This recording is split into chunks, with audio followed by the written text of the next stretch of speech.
बोल सियावर रामचंद्र की जय। पवन पुत्र हनुमान की जय। जय जय सिया राम, जय जय सिया राम।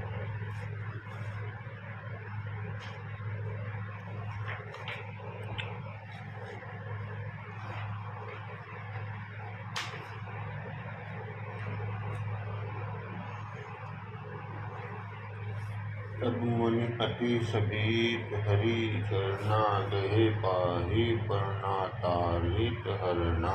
जय श्री राम।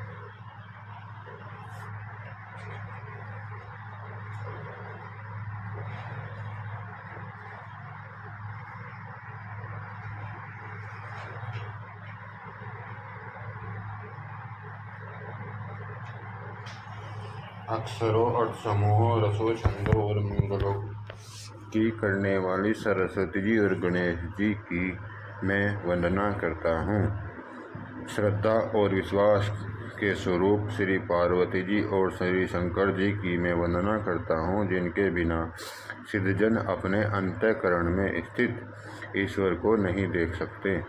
ज्ञान में नित्य शंकर रूपी गुरु की मैं वंदना करता हूँ, जिनके आश्रित होने से ही टेढ़ा चंद्रमा भी सर्वत्र वंदित होता है। श्री सीताराम जी के गुण समूह रूपी पवित्र वन में विहार करने वाले विशुद्ध विज्ञान संपन्न कवीश्वर श्री वाल्मीकि जी और कपीश्वर श्री हनुमान जी की मैं वंदना करता हूँ। उत्पत्ति, स्थिति और संहार करने वाली, इस क्लेशों की हरने वाली तथा संपूर्ण कल्याणों की करने वाली श्री रामचंद्र जी की प्रियतमा श्री सीता जी को मैं नमस्कार करता हूँ, जिनकी मायके वशीभूत संपूर्ण विश्व ब्रह्मादि देवता और असुर हैं, जिनकी सत्ता से रस्सी में सर्प के भ्रम की भांति यह सारा दृश्य जगत सत्य ही प्रतीत होता है, और जिनके केवल चरण ही भाव सागर तरने की इच्छा वालों के लिए एकमात्र नौका है। उन समस्त कारणों से राम कहने वाले भगवान हरि की मैं वंदना करता हूँ।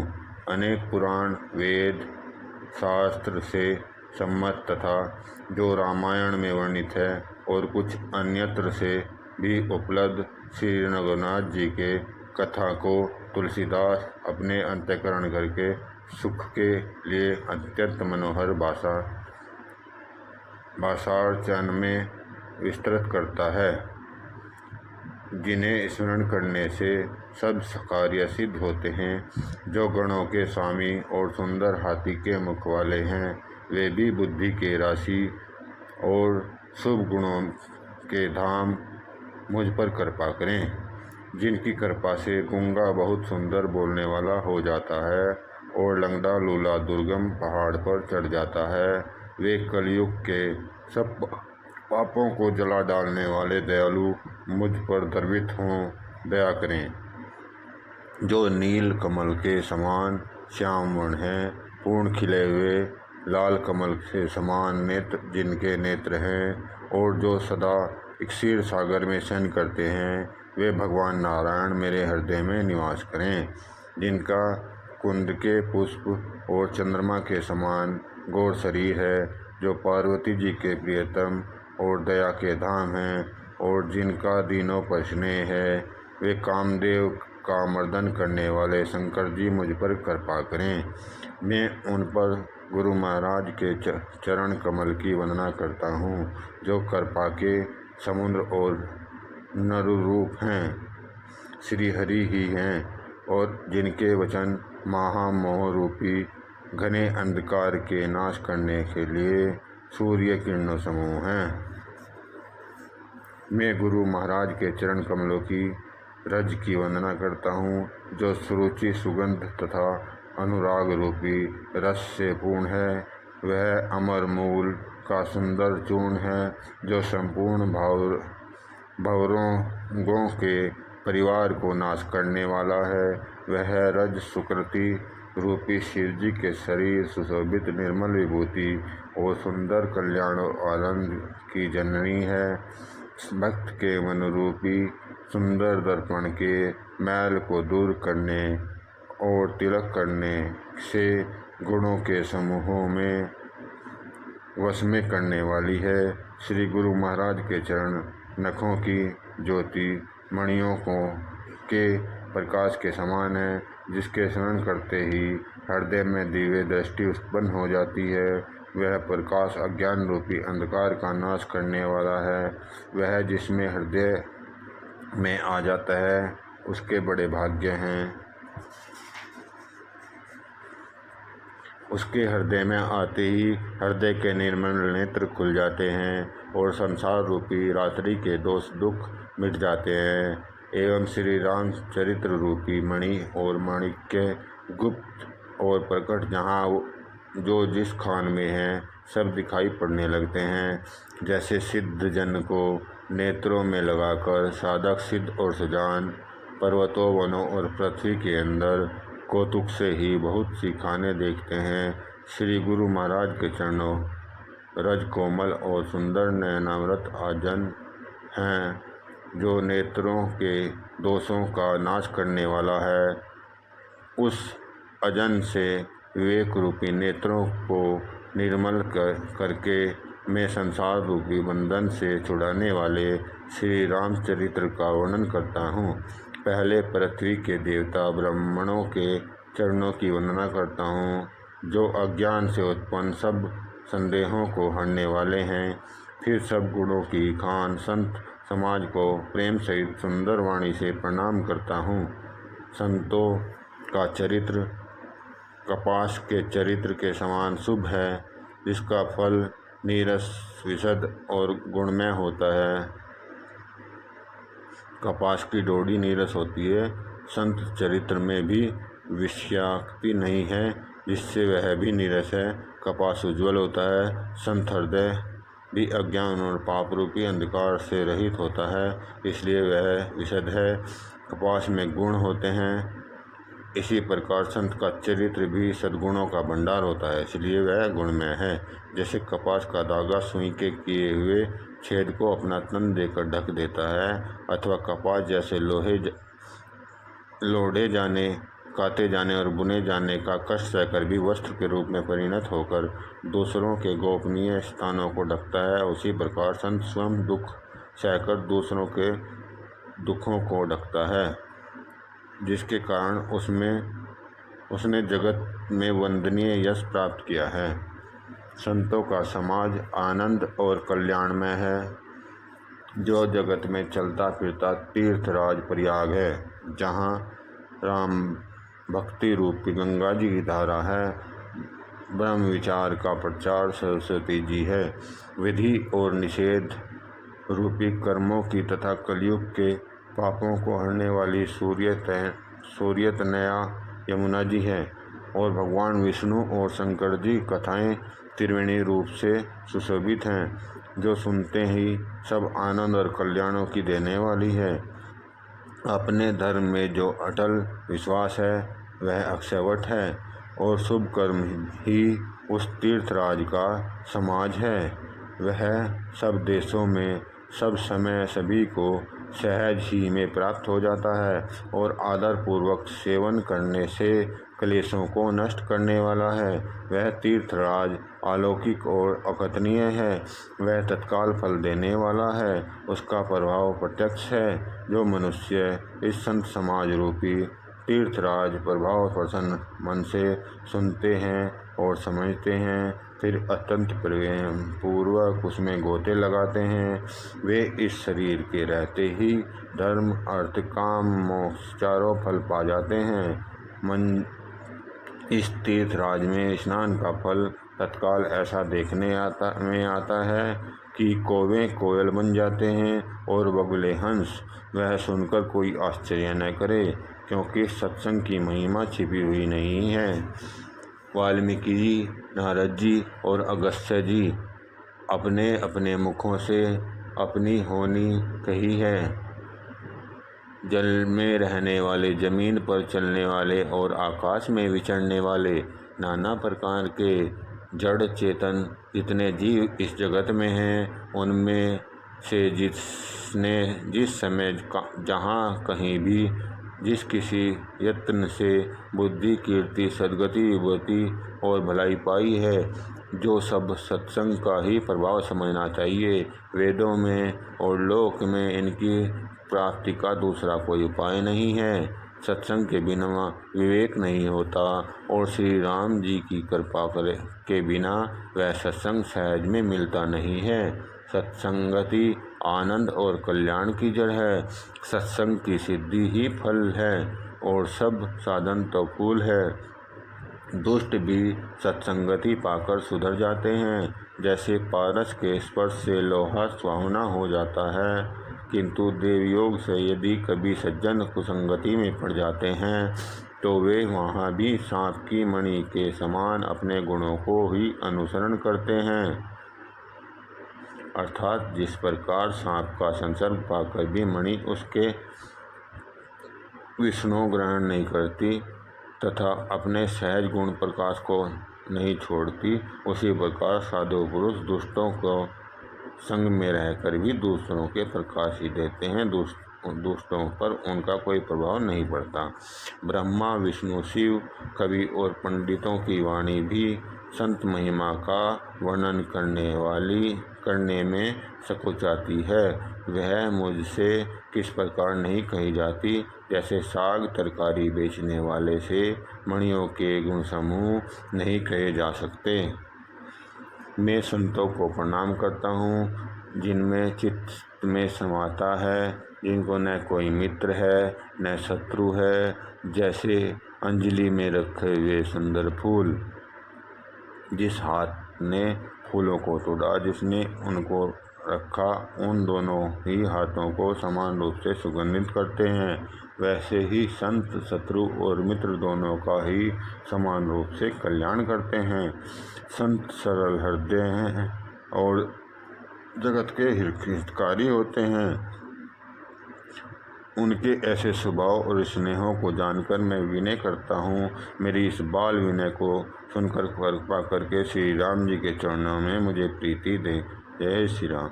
अब मैं सच्चे भाव से दुष्टों को प्रणाम करता हूँ, जो बिना ही प्रयोजन अपना हित करने वाले के भी प्रतिकूल आचरण करते हैं। दूसरों के हित की हानि ही उनकी दृष्टि में लाभ है।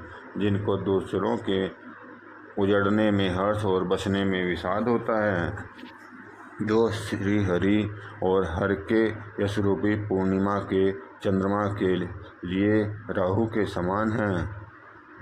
अर्थात जहाँ कहीं भगवान विष्णु और शंकर के यश का वर्णन होता है, उसमें वे बाधा देते हैं।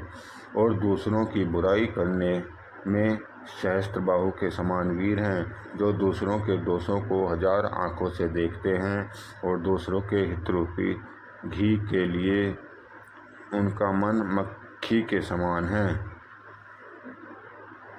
अर्थात जिस प्रकार मक्खी घी में गिरकर जिसे खराब कर देती है और स्वयं भी मर जाती है, उसी प्रकार दुष्ट लोग दूसरों के बने बनाए कामों को अपनी हानि करके भी बिगाड़ देते हैं। जो तेज में अग्नि और क्रोध में यमराज समान है, पाप और अवगुण रूपी धन में कुबेर के समान धनी है। जिसकी बढ़ती सभी के हित का नाश करने के लिए केतु के समान है, और जिनके कुंभकर्ण की तरह सोते रहने में ही भलाई है।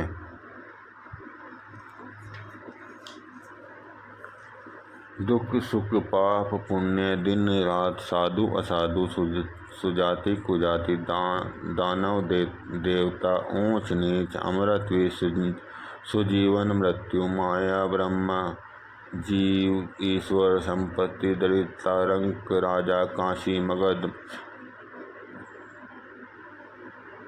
गंगा कर्मनाशा, मारवाड़ मालवा, ब्राह्मण कसाई, स्वर्ग नरक, अनुराग वैराग्य, सभी पदार्थ ब्रह्मा की सृष्टि में हैं। वेद शास्त्रों ने जिनके गुण दोषों का विभाग कर दिया है,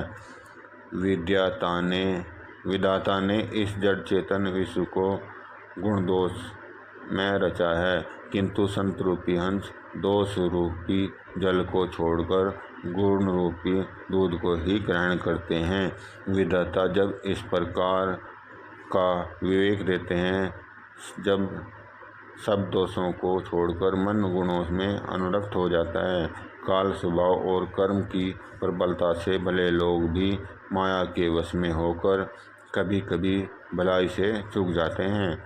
भगवान के भक्त जैसे उस चूक को सुधार लेते हैं और दुख दोषों को मिटाकर निर्मल यश देते हैं, वैसे ही दुष्ट भी कभी कभी उत्तम संग पाकर भलाई करते हैं, परंतु उनका कभी संग न होने वाला मलिन स्वभाव नहीं मिटता। जो ठग है उन्हें भी अच्छा साधु सा वेश बनाए देकर वेश के प्रताप से जगत पूजता है, परंतु एक न एक दिन वह चौड़े आ ही जाते हैं। अंत तक उनका कपट नहीं निभता। जैसे कालनेमी रावण और राहु का हाल हुआ। बुरा वेश बनाकर लेने पर भी साधु का सम्मान ही होता है। जैसे जगत में जाम्बवान और हनुमान जी का हुआ। बुरे संग से हानि और अच्छे संग से लाभ होता है। यह बात लोक और वेद में और सभी लोग इनको जानते हैं। पवन के संग से धूल आकाश पर चढ़ जाती है और वही नीच जल के संग से कीचड़ में मिल जाती है। साधु के घर के तोता मैना राम राम सुमिरते हैं और असाधु के घर के तोता मैना गिन गिन कर गालियाँ देते हैं। धूम कुसंगति कारिक होई, लिखऊँ पुराण मंजू मसी सोई। सोई जल अनल अनिल संगदाता, होई जल जगजीवन दाता। कुसंग के कारण धुआं कलिकला कहलाता है। वहीं धुआं सुंदर चाई होकर पुराण लिखने में काम में आता है, और वही धुआं जल अग्नि और पवन के संग में बादल होकर जगत को जीवन देने वाला बन जाता है।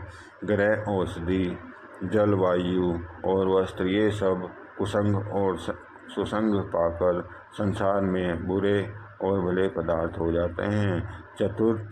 चतुर और विचारशील पुरुष ही इस बात को जान पाते हैं। महीने के दोनों पावड़ों में उजाले और अंधियारे समान ही रहता है, परंतु विधाता ने इनके नाम में भेद कर दिया है। एक का नाम शुक्ल और दूसरे का नाम कृष्ण रख दिया है। एक को चंद्रमा का बढ़ाने वाला और दूसरे को उसका घटाने वाला समझकर जगत ने एक को सुयश और दूसरे को अपयश दे दिया है। जगत में जितने जड़ और चेतन जी हैं, सबको राम में जानकर मैं उन सबके चरण कमलों की सदा दोनों हाथ जोड़कर वंदना करता हूँ। देवता, दैत्य, मनुष्य, नाग, पक्षी, प्रेत, पितृ, गंधर्व, किन्नर, निशाचर सबको मैं प्रणाम करता हूँ। सब मुझ पर कृपा कीजिए। 84 लाख योनियों में 4 प्रकार के जीव जल, पृथ्वी और आकाश में रहते हैं।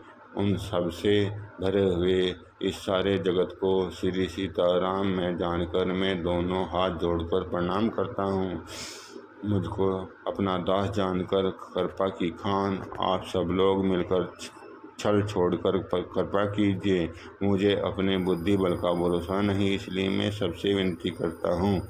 मैं श्री रघुनाथ जी के गुणों का वर्णन करना चाहता हूँ, परंतु मेरी बुद्धि छोटी है। श्री राम जी का चरित्र अथाह है, इसके लिए मुझे उपाय का एक भी अंग अर्थात कुछ लेश मात्र भी उपाय नहीं सूझता। मेरे मन और बुद्धि कंगाल हैं, किंतु मनोरथ राजा है। मेरी बुद्धि तो अत्यंत नीची है और चाह बड़ी ऊंची है। चाह को अमृत पाने की और जगत में जुड़ती छाछ भी नहीं। सज्जन मेरी ढिठाई को क्षमा करें और मेरे बाल वचनों को मन लगाकर सुनेंगे। जैसे बालक अपने तोतले वचन बोलता है तो उसके माता पिता उन्हें प्रसन्न मन से सुनते हैं, किंतु क्रूर, कटिल और बुरे विचार वाले लोग जो दूसरों के दोषों को भी भूषण रूप में धारण किए रहते हैं, वो हंसेंगे। रसीली होकर अत्यंत फीकी अपनी कविता किसे अच्छी नहीं लगती, किंतु जो दूसरों की रचनाओं को सुनकर हर्षित होते हैं, ऐसे उत्तम पुरुष जगत में बहुत नहीं हैं। हे भाई, जगत में तालाबों और नदियों के समान मनुष्य ही अधिक है, जो जल पाकर अपनी ही बाढ़ में बढ़ते हैं। समुद्र सा तो कोई एक ही विरला ही सज्जन होता है, जो चंद्रमा को पूर्ण देखकर उमड़ पड़ता है।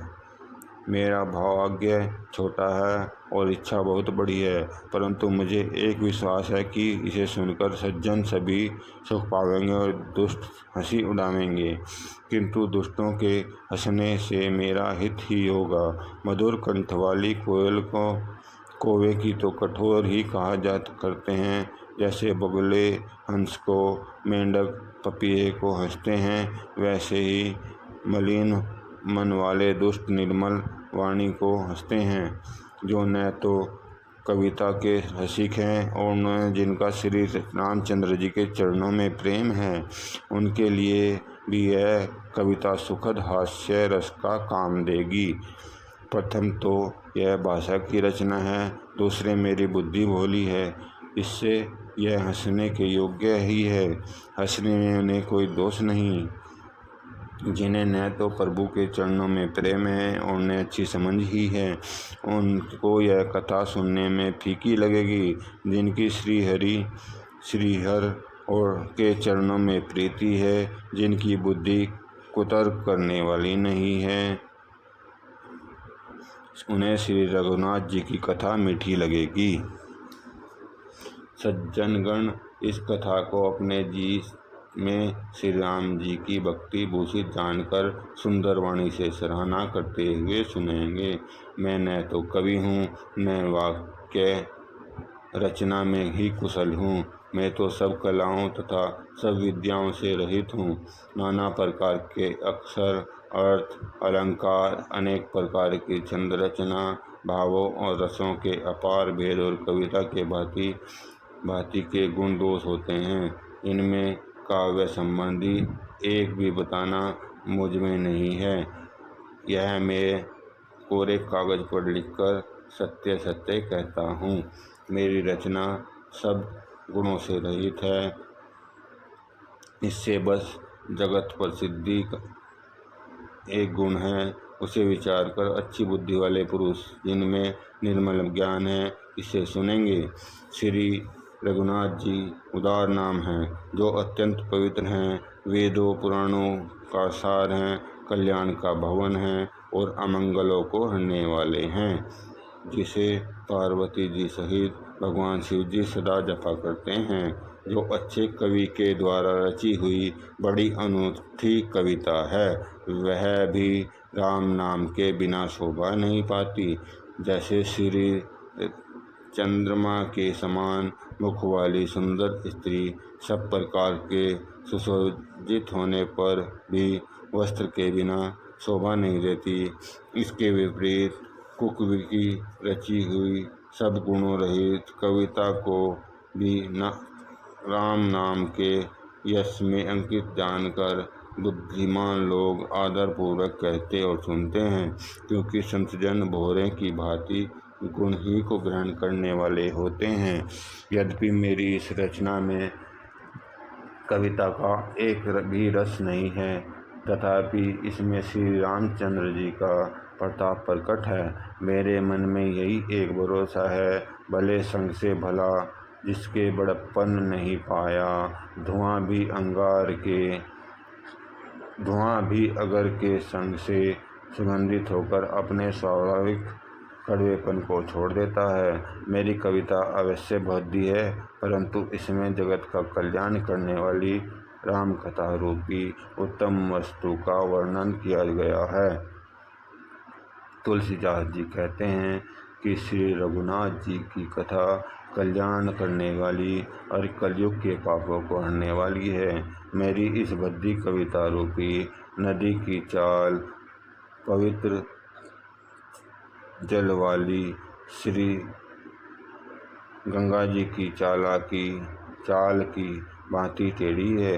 श्री रघुनाथ जी के सुंदर यश के संग से यह कविता सुंदर तथा सज्जनों के मन को भाने वाली हो जाएगी। शमशान की अपवित्र राख भी श्री महादेव जी के संग से सुहानी लगती है और स्मरण करते ही पवित्र करने वाली होती है। श्री राम जी के यश के संग से मेरी कविता सभी को अत्यंत प्रिय लगेगी। जैसे मलय पर्वत के संग से काष्ठ मात्र चंदन मरकन वंदनीय हो जाता, फिर क्या कोई काठ की तुष्टता का विचार करता है। श्यामा गो काली होने पर भी उसका दूध उज्ज्वल और बहुत गुणकारी होता है, यही समझकर सब लोग उसे पीते हैं। इसी तरह गंवारू भाषा में होने पर भी श्री सीताराम जी यश को बुद्धिमान लोग बड़े चाव से गाते और सुनते हैं। मणिक और मोती की जैसी सुंदर छवि और वह सांप पर्वत और हाथी के मस्तक पर वैसी शोभा नहीं पाती। राजा के मुकुट और नवयुवती स्त्री के शरीर को पाकर ही ये सब अधिक शोभाओं को प्राप्त होते हैं। इसी प्रकार बुद्धिमान लोग कहते हैं कि सुकवि की कविता भी उत्पन्न और कहीं होती है और शोभा अन्यत्र कहीं भी पाती है। कवि के स्मरण करते ही उसकी भक्ति के कारण सरस्वती जी ब्रह्म लोकों को छोड़कर दौड़ी दौड़ी आती है। सरस्वती जी की दौड़ी आने की वह थकावट रामचरित रूपी सरोवर में उन्हें नहलाए बिना दूसरे करोड़ों उपायों से दूर नहीं होती। कवि और पंडित अपने हृदय में ऐसा विचार कर कलयुग के पापों को हरने वाले श्रीहरि के यश का गान करते हैं। संसारी मनुष्यों का गुणगान करने में सरस्वती जी सिर धुनकर पछताने लगती है। बुद्धिमान लोग हृदय को समुद्र, बुद्धि को सीप और सरस्वती को स्वाति नक्षत्र के समान कहते हैं। इसमें यदि श्रेष्ठ विचार रूपी जल बसता है तो मुक्तामणि के समान सुंदर कविता होती है। उन कविता रूपी मुक्तामणियों को युक्ति से बेघर फिर रामचरित्र रूपी सुंदर ताग में पिघोकर सज्जन लोग अपने निर्मल हृदय में धारण करते हैं, जिससे अत्यंत अनुराग रूपी शोभा होती है।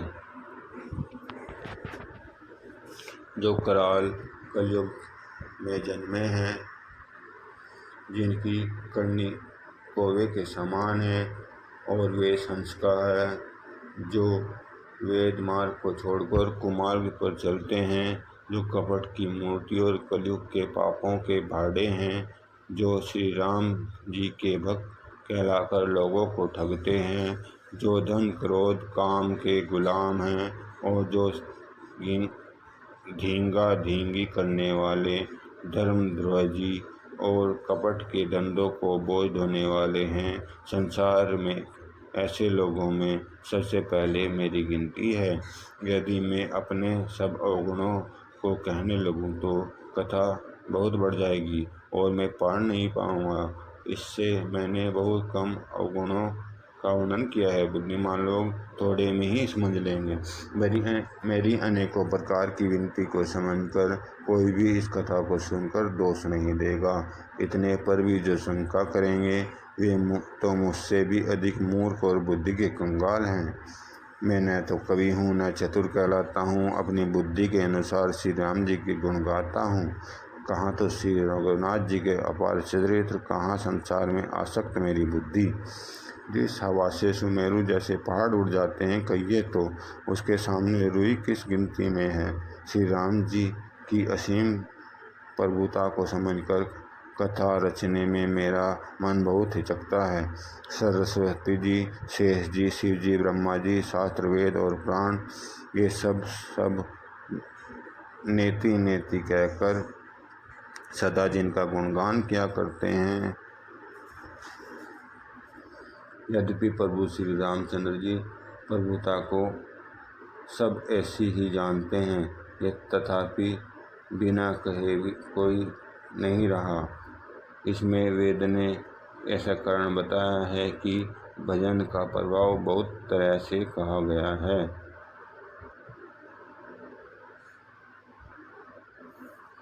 जो परमेश्वर एक है, जिनके कोई इच्छा नहीं है, जिनका कोई रूप और नाम नहीं है, जो अजन्मा सच्चिदानंद और परमधाम है और जो सब में व्यापक और विश्वरूप है, उन्हीं भगवान ने दिव्य शरीर धारण करके नाना प्रकार की लीला की है।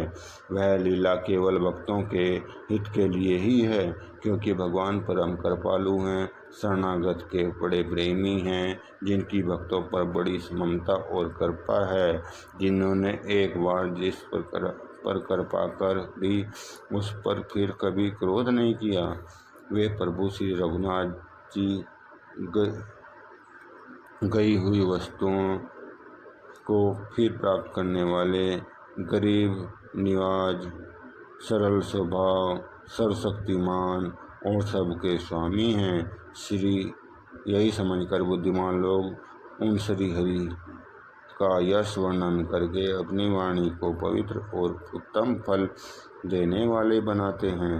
उसी बल से मैं श्री रामचंद्र जी के चरणों में सिर नवाकर श्री रघुनाथ जी के गुणों की कथा कहूँगा। इसी विचार से मुनियों ने पहले हरि की कीर्ति गाई। भाई, उसी मार्ग पर चलना मेरे लिए सुगम होगा। जो अत्यंत बड़ी श्रेष्ठ नदियाँ हैं, जो यदि राजा उन पर पुल बंधा देता तो अत्यंत छोटी चींटियाँ भी उन पर चढ़कर बिना किसी परिश्रम के पार चली जाती। इस प्रकार मन को बल दिखलाकर मैं श्री रघुनाथ जी की सुहावनी कथा रचना करूँगा।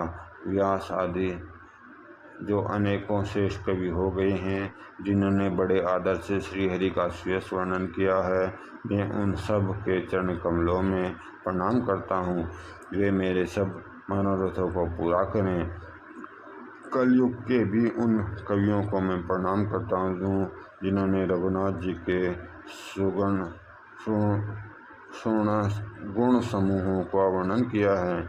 जो बड़े बुद्धिमान प्राकृत कवि हैं, जिन्होंने भाषा में हरि चरित्रों का वर्णन किया है। जो ऐसे कवि पहले हो चुके हैं, जो इस समय वर्तमान और जो आगे होंगे, वे उन सबको मैं सारा कपट त्याग कर प्रणाम करता हूँ। आप सब प्रसन्न होकर यह वरदान दीजिए कि साधु समाज मेरी कविता का सम्मान हो, क्योंकि बुद्धिमान लोग जिस कविता का आदर नहीं करते, मूर्ख कवि ही उसकी रचना का व्यर्थ परिश्रम करते हैं। कीर्ति, कविता, संपत्ति वही उत्तम है जो गंगा जी की तरह सबका हित करने वाली हो। श्री रामचंद्र जी की कीर्ति तो बड़ी सुंदर है, परंतु मेरी कविता भद्दी है। यह असामंजस्य है, इसकी मुझे चिंता है।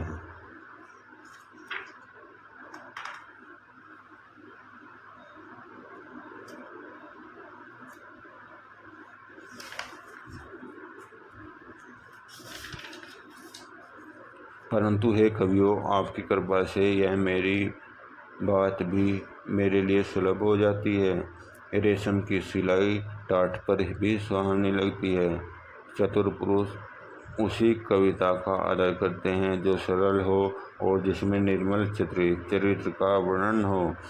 कथा जिसे सुनकर शत्रु भी स्वाभाविक वैर को भूलकर सराहना करने लगे, ऐसी कविता बिना निर्मल बुद्धि के होती नहीं, और मेरी बुद्धि का बल बहुत ही थोड़ा है। इसलिए बार बार निहोरा करता हूँ कि हे कवियों, आप कृपा करें जिससे मैं हरि यश का वर्णन कर सकूँ। कवि और पंडितगण, आज आप तो श्री रामचंद्र जी रूपी मानसरोवर के सुंदर हंस हैं, जो मुझ बालक की विनती सुनकर और सुंदर रुचि देखकर मुझ पर कृपा करें। मैं उन वाल्मीकि मुनि के चरण कमलों की वंदना करता हूँ, जिन्होंने रामायण की रचना की है, जो खर सहित होने पर खर से विपरीत बड़ी कोमल और सुंदर है, तथा जो दूषण सहित होने पर दूषण अर्थात दोष से रहित है। मैं चारों वेदों की वंदना करता हूँ, जो संसार समुद्र के पार होने के लिए जहाज के समान है, तथा श्री रघुनाथ जी का निर्मल यश वर्णन करते स्वप्न में भी खेद नहीं होता। मैं ब्रह्मा जी के चरण रज की वंदना करता हूँ, जिन्होंने भाव सागर बनाया है, जहाँ से एक संत रूपी अमृत चंद्रमा और कामधेनु निकले हैं, और दूसरी ओर दुष्ट मनोरूपी मनुष्य रूपी विष और मदिरा उत्पन्न हुए हैं। देवता, ब्राह्मण, पंडित, ग्रह, इन सब के चरणों की वंदना करके हाथ जोड़कर कहता हूँ, आप सब प्रसन्न होकर मेरे सारे सुंदर मनोरथों को पूरा करें। फिर मैं सरस्वती जी और देव नदी गंगा जी की वंदना करता हूँ। दोनों पवित्र और मनोहर चरित्र वाली हैं। एक गंगा जी स्नान करने और जल में पीने से पापों को हरती हैं, और दूसरी सरस्वती जी गुण और यश कहने और सुनने से अज्ञान का नाश कर देती हैं। श्री महेश और पार्वती जी को मैं प्रणाम करता हूँ, जो मेरे गुरु और माता पिता हैं, जो दीन बंधु नित्य दान करने वाले हैं, जो सीतापति श्री रामचंद्र जी के सेवक, स्वामी और सखा हैं, तथा मुझ तुलसीदास का सब प्रकार से कपट रहित हित करने वाले हैं, जिन शिव पार्वती ने कलयुग को देखकर जगत हित के लिए सावर मंत्र समूह की रचना की है, जिन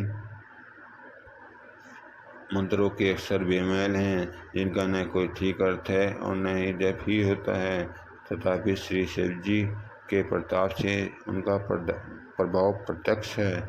वे उमापति शिव जी मुझ पर प्रसन्न होकर इस कथा को आनंद और मंगल की मूल बनाएंगे।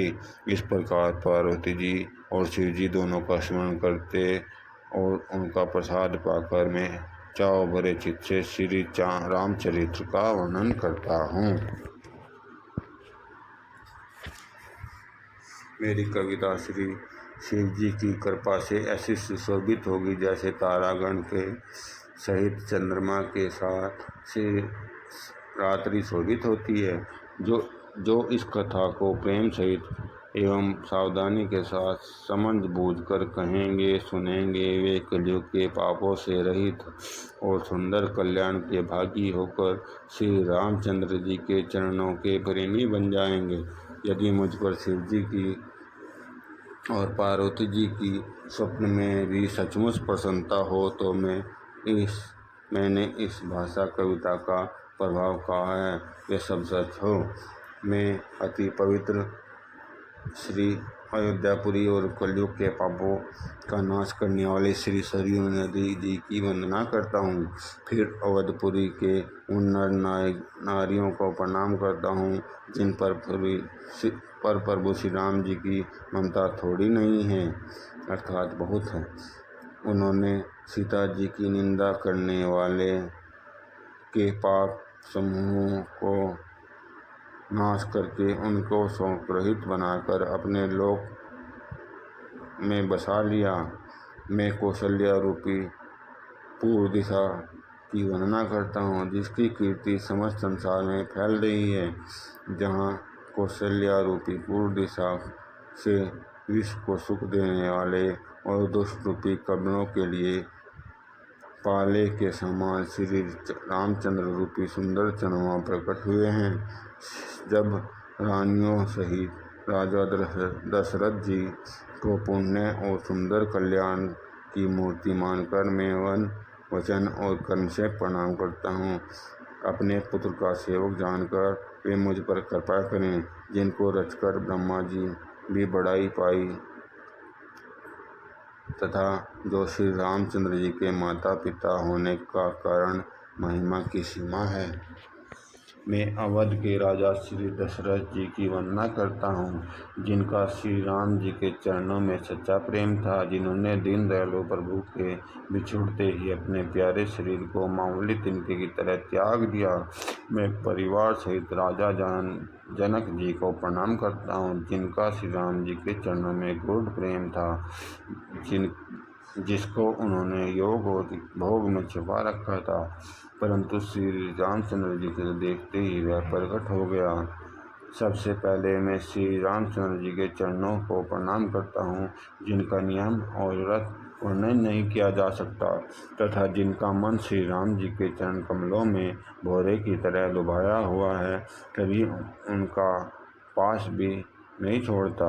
मैं श्री लक्ष्मण जी के चरण कमलों को प्रणाम करता हूँ, जो शीतल, सुंदर और भक्तों को सुख देने वाले हैं। श्री रघुनाथ जी की कीर्ति रूपी विमल पताका में जिनका यश दंड के समान हुआ है, जो 1000 सिर वाले जगत के कारण शेष जी हैं, जिन्होंने पृथ्वी का भय दूर करने के लिए अवतार लिया है, वे गुणों की खानी कृपा सिंधु सुमित्रा नंदन श्री लक्ष्मण जी मुझ पर सदा प्रसन्न रहें। मैं श्री शत्रुघ्न जी के चरण कमलों में प्रणाम करता हूँ, जो बड़े वीर हैं, सुशील और श्री भरत जी के पीछे चलने वाले हैं। मैं महावीर हनुमान जी की विनती करता हूँ, जिनके यश का श्री रामचंद्र जी ने स्वयं वर्णन किया है। मैं पवन कुमार श्री हनुमान जी को प्रणाम करता हूँ, जो दुष्ट रूपी वन को भस्म करने के लिए अग्नि रूप हैं, जो ज्ञान की धनमूर्ति हैं, जिनके हृदय रूपी भवन में धनुष बाण धारण किए अग्नि रूप है, जो ज्ञान की घनमूर्ति और जिनके हृदय रूपी वन में धनुष बाण धारण किए श्री रामचंद्र जी निवास करते हैं। वानरों के राजा सुग्रीव जी, रीछों के राजा जामवंत जी, राक्षसों के राजा विभीषण जी, अंगद जी आदि जितना वानरों का समाज है, सबके सुंदर चरणों की मैं वंदना करता हूँ, जिन्होंने अधम शरीर में भी श्री रामचंद्र जी को प्राप्त कर लिया। पशु पक्षी देवता मनुष्य असुर समेत जितने श्री रामचंद्र जी के चरणों के उपासक हैं, मैं उन सब के चरण कमलों की वंदना करता हूँ। श्री रामचंद्र जी के निष्काम सेवक हैं सुखदेव जी, सनक जी, नारद मुनि जी आदि जितने भक्त और परम ज्ञानी श्रेष्ठ मुनि हैं, मैं धरती पर शीश टिकाकर उन सबको प्रणाम करता हूँ। हे मुनीश्वरों, आप सब मुझको अपना दास जानकर कृपा कीजिए। राजा जनक की पुत्री जगत की माता और करुणा निधान श्री रामचंद्र जी की प्रियतमा श्री जानकी जी के दोनों चरण कमलों को मैं मानता हूँ, जिनकी कृपा से निर्मल बुद्धि पाऊँ। फिर मैं वन वचन और कर्म से कमल नयन धनुष बाणधारी भक्तों की विपत्ति का नाश करने और उन्हें सुख देने वाले भगवान श्री रघुनाथ जी के सर्वसम्मत चरण कमलों की वंदना करता हूँ, जो वाणी और उसके अर्थ तथा जल और जल की लहर के समान कहने में अलग अलग है, परंतु वास्तव में अभिन्न है। उन श्री रामचंद्र जी के चरणों की मैं वंदना करता हूँ, जिन्हें दीन दुखी बहुत ही प्रिय हैं। श्री रघुनाथ जी के नाम राम की वंदना करता हूँ, जो कुशानु भानु और हिमकर का हेतु अर्थात रे आ और मैं रूप से बीज है। वह राम नाम ब्रह्मा विष्णु और शिवरूप है, वेदों का प्राण है, निर्गुण उपमा रहित और गुणों का भंडार है, जो महामंत्र है, जिसे महेश्वर जी शिव जी जपते हैं और जिनके द्वारा जिसका उपदेश काशी में मुक्ति का कारण है, तथा जिसकी महिमा को गणेश जी जानते हैं, जो इस राम नाम के प्रभाव से ही सबसे पहले पूजे जाते हैं। आदि कवि श्री वाल्मीकि जी राम नाम के प्रताप को जानते हैं, जो उल्टा नाम मरा जपकर पवित्र हो गए। श्री रामचंद्र जी के श्री शिव जी के इस वचन को सुनकर कि एक राम नाम सहस्त्र नाम के समान है, पार्वती जी सदा अपने पति के साथ राम नाम का जप करती हैं। नाम के प्रति पार्वती जी के हृदय की ऐसी प्रीति देखकर श्री शिव जी हर्षित हो गए और उन्होंने स्त्रियों में भूषण रूप पार्वती जी को अपना भूषण बना लिया। नाम के प्रभाव को श्री शिव जी भली भांति जानते हैं, जिस प्रभाव के कारण कालकूट जहर ने उनको अमृत का फल दिया। श्री रघुनाथ जी की भक्ति वर्षा ऋतु है। तुलसीदास जी कहते हैं कि उत्तम सेवकगण धान और राम नाम के दो सुंदर अक्षर सावन भादों के महीने हैं। दोनों अक्षर मधुर और मनोहर हैं, जो वर्णमाला रूपी शरीर नेत्र हैं। भक्तों के जीवन तथा स्मरण करने में सबके लिए सुलभ और सुख देने वाले हैं, और जो इस लोक में लाभ और परलोक में निर्वाह करते हैं, ये कहने सुनने स्मरण करने में बहुत ही अच्छे हैं। तुलसीदास जी तो श्री राम लक्ष्मण के समान प्यारे हैं। इनका अलग अलग वर्णन करने में प्रीति बिलगाती है, परंतु हैं ये जीव और ब्रह्मा के समान स्वभाव से ही साथ रहने वाले। ये दोनों अक्षर नर नारायण के समान सुंदर भाई हैं। ये जगत का पालन और विशेष रूप से भक्तों की रक्षा करने वाले हैं। ये भक्ति रूपिणी सुंदर स्त्री के कानों के सुंदर आभूषण हैं, और जगत के हित के लिए निर्मल चंद्रमा और सूर्य हैं। ये सुंदर गति रूपी अमृत के स्वाद और तृप्ति के समान हैं। कच्छप और शेष जी के समान पृथ्वी के धारण करने वाले हैं। भक्तों के मन रूपी सुंदर कमल में विहार करने वाले और भोरे के समान हैं, और जीव रूपी यशोदा जी के लिए श्री कृष्ण और बलराम जी के समान हैं। तुलसीदास जी कहते हैं, श्री रघुनाथ जी नाम के दोनों अक्षर बड़ी शोभा देते हैं, जिनमें से में एक छत्र रूप से और दूसरा मकुटमणि रूप से सबके अक्षरों के ऊपर हैं। समझने में नाम और नामी दोनों एक से हैं, किंतु दोनों परस्पर स्वामी और सेवक के समान प्रीति है। अर्थात नाम और नामी के पूर्ण एकता होने पर भी वैसे स्वामी के पीछे सेवक चलता है, उसी प्रकार नाम के पीछे नामी चलते हैं। प्रभु श्री राम जी अपने राम नाम का ही अनुगमन करते हैं, नाम लेते ही वहाँ आ जाते हैं। नाम और रूप दोनों ईश्वर की उपाधि हैं। भगवान के नाम और रूप दोनों अनिर्वचनीय हैं, अनादि और सुंदर हैं। बुद्धि ही इनका स्वरूप जानने में आता है। इन में कौन बड़ा है और कौन छोटा है, यह कहना तो अपराध है। इनके गुणों का तारतम्य सुनकर साधु पुरुष स्वयं ही समझ लेंगे। रूप नाम के अधीन देखे जाते हैं। नाम के बिना रूप का ज्ञान नहीं हो जा सकता। कोई सा विशेष रूप बिना इसका नाम जाने हथेली पर रखा हुआ पहचाना नहीं जा सकता। रूप के बिना देखे भी नाम का स्मरण किया जाए तो विशेष प्रेम के साथ वह रूप हृदय में आ जाता है। नाम और रूप की गति की कहानी अकथनीय है।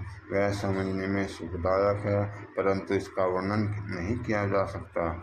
निर्गुण और सगुण के बीच में नाम सुंदर साक्षी है।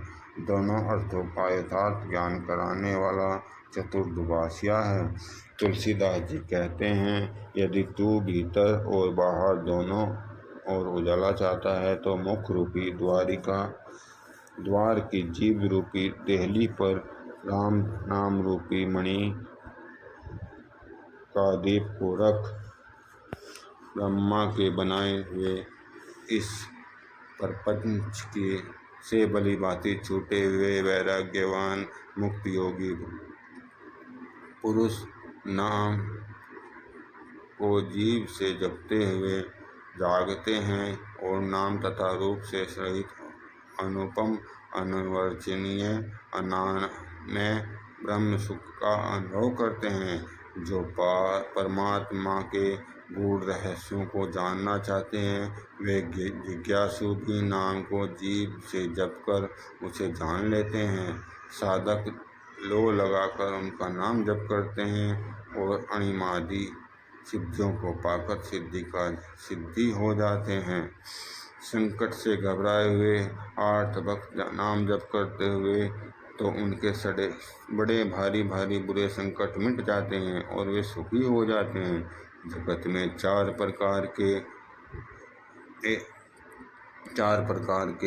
एक अर्थार्थी, धनादि के चाह में भजने वाले, दो आठ संकट की निवृत्ति के लिए भजने वाले, तीन जिज्ञासु भगवान को जानने की इच्छा से भजने वाले, और चार ज्ञानी भगवान को तत्व से जानकर स्वाभाविक ही प्रेम में भेजने वाले राम भक्त हैं। और चारों ही पुण्यात्मा, पाप रहित और उदार हैं। चारों ही चतुर भक्तों को उनका ही नाम का ही आधार है। इनमें ज्ञानी भक्त प्रभु को विशेष रूप से प्रिय हैं, जो तो चारों युगों में और चारों ही वेदों में नाम का प्रभाव है, परंतु कलयुग में विशेष रूप से इसमें तो नाम को छोड़कर दूसरा कोई उपाय ही नहीं है। जो सब प्रकार की भोग और मोक्ष की कामनाओं से रहित और श्री राम भक्ति में रस में लीन है, उन्होंने भी नाम के सुंदर प्रेम रूपी अमृत के सरोवर में अपने मन को मछली बना रखा है। अर्थात वे नाम रूपी सुधा का निरंतर आस्वादन करते रहते हैं, अक्षण भर भी उससे अलग होना नहीं चाहते। निर्गुण और सगुण ब्रह्मा के दो स्वरूप हैं। ये दोनों ही अकथनीय हैं, अथाह, अनादि और अनुपम हैं। मेरी सम्मति में नाम इन दोनों से बड़ा है, जिसने अपने बल से दोनों को अपने वश में कर रखा है। सज्जनगण इस बात को मुझ दास की ढिठाई या केवल काव्योक्ति न समझे। मैं अपने मन के विश्वास, प्रेम और रुचि की बात कहता हूँ। दोनों प्रकार के ब्रह्मा का ज्ञान अग्नि के समान है। निर्गुण उस अप्रकट अग्नि के समान है जो काठ के अंदर है परंतु दिखती नहीं है, और सगुण उस प्रकट अग्नि के समान है जो प्रत्यक्ष है और दिखती है।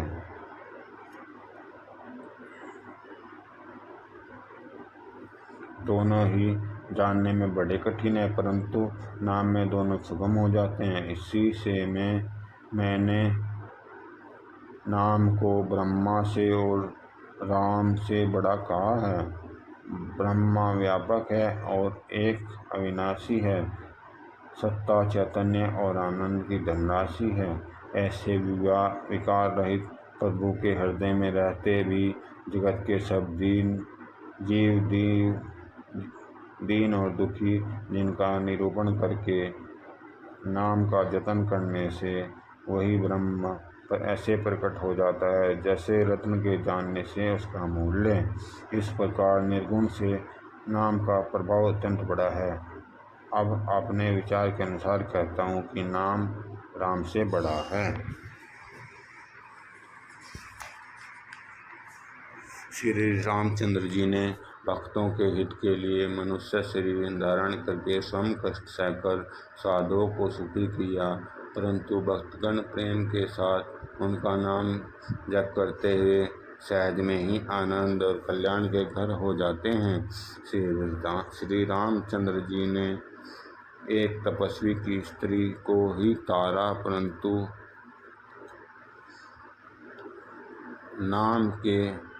नाम ने करोड़ों दुष्टों बिगड़ी बुद्धि को सुधार दिया। श्री रामचंद्र जी ने ऋषि विश्वामित्र के हित के लिए एक सुकेतु, यशी कन्या, ताड़का की सेना और पुत्र सहित समाप्ति की, परंतु नाम अपने भक्तों के दोष, दुख और दुराशाओं का इस तरह नाश कर देता है जैसे सूर्य रात्रि का। श्री रामचंद्र जी ने तो स्वयं शिव जी के धनुष को तोड़ा, परंतु नाम का प्रताप ही संसार के सब भयों का नाश करने वाला है। श्री रामचंद्र जी ने दंडक वन को सुहाना बनाया, परंतु नाम ने असंख्य मनुष्यों के मनों को पवित्र कर दिया है। श्री रघुनाथ जी ने राक्षसों के समूह को मारा, परंतु नाम तो कलयुग में सारे पापों की जड़ उखाड़ने वाला है। श्री रघुनाथ जी ने तो सबरी, जटायु, उत्तम सेवकों की को ही मुक्ति दी, परंतु नाम ने अगणित दुष्टों का उद्धार किया। नाम के गुणों की कथा वेदों में प्रसिद्ध है। श्री रामचंद्र जी ने सुग्रीव और विभीषण दोनों ही अपने शरणों में रखा, ये सब कोई जानते हैं, परंतु नाम ने अनेक गरीबों पर कृपा की है। नाम का यह सुंदर विरध लोक और वेदों में विशेष रूप से प्रकाशित है। श्री रामचंद्र जी ने तो भालू और बंदरों की सेना, बुलडोरी और समुद्र पर पुल बांधने के लिए थोड़ा परिश्रम नहीं किया, परंतु नाम लेते ही संसार समुद्र सूख जाता है। सज्जनगण, मन से विचार कीजिए कि दोनों में कौन बड़ा है। श्री रामचंद्र जी ने कुटुंब सहित रावण को युद्ध में मारा, परंतु तब सीता सहित उन्होंने अपने नगर में प्रवेश किया। राम राजा हुए, अवध उनकी राजधानी हुई। देवता और मुनि सुंदर वाणी से जिनके गुण गाते हैं, परंतु सेवक प्रेम पूर्वक नाम के स्मरण मात्र से बिना परिश्रम मोह की प्रबल सेना को छोड़कर प्रेम में मग्न हुए अपने ही सुख में विचरते हैं। नाम के प्रसाद से उन्हें सपने में भी कोई चिंता नहीं सताती। इस प्रकार नाम निर्गुण ब्रह्म और सगुण राम दोनों में बड़ा है। यह वरदान देने वालों को भी वर देने वाला है। श्री शिव जी ने हृदय में यह जानकर ही 100 करोड़ रामचरित्र में से इस राम नाम को ग्रहण किया है। नाम ही के प्रसाद से शिव जी अविनाशी हैं। यह अमंगल वेश वाले होने पर ही भी मंगल की राशि हैं। श्री सुखदेव जी और शंकादि सिद्ध मुनि योगीगण नाम के ही प्रसाद से ब्रह्मानंदों को भोगते हैं। नारद जी ने नाम के प्रताप को जाना है। श्री हरि संसार के प्यारे हैं और आप श्री नारद जी हरि और हर दोनों के प्रिय हैं। नाम के जपने से प्रभु ने कृपा की, जिससे प्रहलाद भक्त शिरोमणि हो गए हैं। ध्रुव जी ने ग्लानि से हरि नाम को जपा और उसके प्रताप से अचल अनुपम स्थान प्राप्त किया। हनुमान जी ने पवित्र नाम का स्मरण करके श्री राम जी को अपने वश में रखा। नीच, अजामिल, गज और गणिका भी श्री हरि के नाम प्रभाव से मुक्त हो गई। मैं नाम की बड़ाई कहाँ तक कहूँ, राम भी नाम के गुणों को नहीं गा सकते।